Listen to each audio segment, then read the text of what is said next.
வைடி. வியானல விஜி, எப்ப பாரு கோணமுக்கின்னு சொல்லிக்கிட்டே இருக்கிற. இப்போ என் வாயை பார்த்து கிண்டல் பண்ற. நீ சொல்றது இல்லாம எல்லாரும் அப்படியே சொல்றாங்களே. அப்பா பக்கத்துல தான் இருக்கிறாரு. சொல்லி கொடுக்கட்டுமா?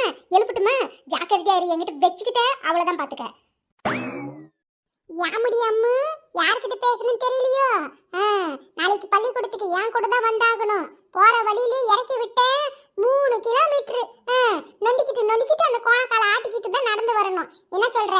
அப்பா கிட்ட சொல்லி கொடுப்பியா? ஜாக்கிரதையா பேசு. அண்ணன் கிட்ட இந்த மாதிரி எல்லாம் பேசுற வேலை வச்சுக்கிட்ட அவ்வளவுதான் பாத்துக்க. என்னலே மிரட்டுறியா? அம்மா கிட்ட சொன்னா என்ன ஆகும் தெரியல. அவ்வளவுதான். காலையில அம்மா கிட்ட நீ 1 ரூபாய் வாங்க முடியாது. நான் சொல்லி கொடுத்தேன்னா ஜாக்கிரதையா இரு. என்கிட்ட பகச்சுக்காத. அப்புறம் ஓமார்க்கு எழுதி குடிடி, அத்தை பண்ணிடி, இத்தை பண்ணி சொல்லு. அப்புறம் இருக்கல உனக்கு. சைக்கிள் கூட கிளம்புற நான் துடைக்க மாட்டேன். என்ன பண்றே பண்ணிக்கல.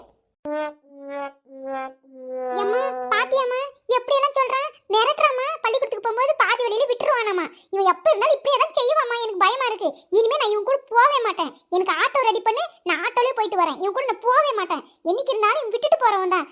இவன் இன்னும் நீயும் கேட்க மாட்டேன், அப்பாவும் கேட்க மாட்டாங்க. எப்படி போங்க அம்மா.